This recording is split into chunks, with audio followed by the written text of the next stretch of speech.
to my channel and you haven't subscribed, then what are you waiting for? Do hit that subscribe button if you want to see more videos from me. I do vlogs, I do fitness, I do some faith videos and skincare. So if you're interested in any of those things, then do hit that subscribe button. It will definitely help my channel. So let's get into this video today. So we're going to talk about the best ways to start locks. Now, a few people have asked me, how did I start my locks? What method did I use? So I thought I would do a video on the exact question. Now, the best way to start locks is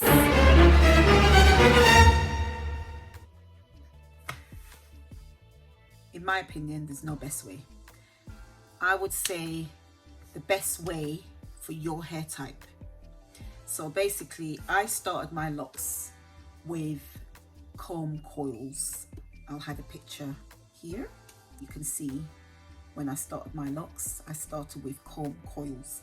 Now, I don't know if that was the best method for me, but now I realize the best method would have been the 2-strand twist, because the comb coils sometimes can unravel at the ends. That's my experience anyway. They can unravel at the ends, whereas the 2-strand twists seem to keep twisted, as you guys know, because I've shown you my 2-strand twist locks, which is this one. Look at this, guys. Look at the growth. Look at the growth. Now, I washed my hair this morning, so it's a little bit all over the place. And this is the 2-strand twist lock. I'm going to retwist today. I just fancied the change, so I'm going to retwist. So this is the 2-strand twist. And what I like about the 2-strand twist locks is the ends, if you can see that. The ends have a nice finish, in my opinion, sealed nicely. Actually sealed together. So yeah, so yes, that's my experience with the comb coils. If you see me looking down, guys, I've got my notes here. I don't want to miss anything, so if you see me looking down, please forgive me. So as I mentioned about the 2-strand twist, that's the next method that I'm going to go to explain. So as you know, I did 2-strand twists with the lock I've just shown you. Those who don't know, this lock was started with 2-strand twists and it's absolutely been great. I think it depends on your lifestyle with starting locks. If you're quite an active person, you work out a lot, and you want your locks to stay together, stay neater, then there's other methods, but I'll get to that. I feel like if you're starting your locks with that method, in my opinion, I find it would stay in better and it wouldn't unravel. Well, actually, it sometimes unravels, but it's more, you can control it better than the comb coils, which is just like one coil. And when you wash it, it can unravel, and it's a lot of hassle in the beginning to maintain that method. Whereas a 2-strand twist, in my opinion, is a lot easier. Now the next method is, and it also depends on your hair type. If you've got like really soft hair, then maybe actually we'll get to that in a minute, because the next thing I'm going to talk about is the braid method to start your locks. So basically, everyone knows braid, plait the hair, boom, there's your locks. So with that method is quite easy, because you can shampoo it, you can go swimming, you can do anything and it will stay in place. Actually, that might have been a good method for me to start my locks, would be the braid. I should have started it by the braid method, but I'm not sure how that would have developed, but the braid method is a good method if your locks are fly away or it's soft and you just want to try and keep it together, then that might be something for you to think about, the braid method to start your locks. The next one is the interlocking. Now, I've got a video on my channel about I think palm rolling interlocking. I'll link it above, or I'll link it in the description so you can watch that. Now, I've actually experienced interlocking and it wasn't for me. I didn't like interlocking because I don't like my roots to be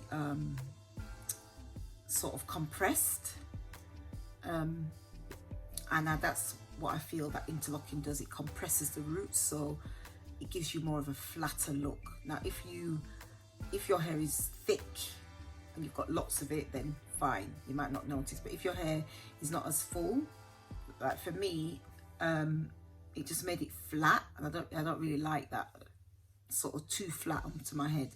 And I didn't like the way I think you had to feed it through 3 up, down and across and side by side. I didn't like that method. I really didn't like that method, interlocking. But a lot of people like it. Like I said, if you've got an active lifestyle, the interlocking might be for you because it keeps the roots neat, and you can work out, you can go swimming, and it doesn't really affect it. So it's up to you guys, whichever. But for me personally, I didn't like the interlocking. The next one is the instant locks.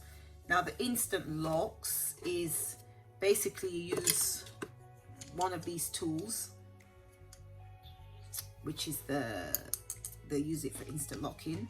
I'll try and find a picture or a video. I'll put it in this video so you can see. So basically, you would get your hair, natural hair, and you would just feed it in, out, and to create the lock. And with instant locks, you can wash it straight away and it should stay. So basically, the instant locks will end up like this, like that, just like that. So it depends what you want to achieve. Some people like the old-fashioned method where they cultivate the locks from the beginning, and they want to see how it changes week by week, month by month. But some people, they don't want that. They want to mess about with that. Just want to get straight to the locks, boom. So they do choose that method of instant locks where they use this tool. As I said before, the interlocking, I've mentioned that interlocking where you feed the hair from the roots to create the lock. The next method is the organic way. Now, the organic method is basically you just leave your hair and it just does its own thing. If I can post a picture, I've got a friend who has the organic way method of doing locks. She just leaves it, she don't do nothing with it, and that's how it will grow. If she allows me to, well, I'm sure she will because she's on YouTube anyway, so you can check out her page and see. But basically, she just leaves it, she doesn't touch it, and it just grows however it grows. So that's the organic way of cultivating locks. And moving on from that method, the next method, if you want to find out a bit more about that method, actually, you can subscribe to a YouTube channel. I'll leave the link below, or I'll try and put it somewhere in the video. Check out her channel. She's into the natural organic locks. And the next method is the free form. Now, free form locks is basically like mine. They start the locks, they might start it from either the methods I mentioned earlier, like the comb coils or the 2-strand twist or the instant locks, and then they won't maintain it that way. They will just leave it to develop. So basically, imagine this is freeform locks. It looks like freeform at the moment. So they'll wash it, like I've just washed mine today, and then they would separate they would separate like this. See how these are joined? They will separate, so that the locks will not join together. They won't mesh together. They'll be separate locks, but they'll just be free form. They don't twist it, they just leave it to develop that way. So questions to think about before you start locks is think about your length and think about your hair texture. In my opinion, the coarser your hair is, the quicker they will locks. If your hair is a bit of a softer texture, then it will take a bit more time to form locks. So you just got to think about your hair length. You decide which method would suit your lifestyle. If you're really active, would you want to keep retwisting? So maybe the interlocking might suit you better, or maybe 2-strand twist might suit you better. So like I said, there's no best method, because I've seen locks develop from each of those methods and they all look fantastic. So it's up to you which one you choose and which one will suit your lifestyle. So guys, I hope I've covered everything in this video. If you've got any questions or comments, then leave them in the boxes below. Don't forget to subscribe, and don't forget to press the notification bell so you'll be alerted of my up and coming videos. So as always, stay blessed, stay beautiful, and stay uniquely you. And I'll see you all in my next video. Thank you for watching. Bye.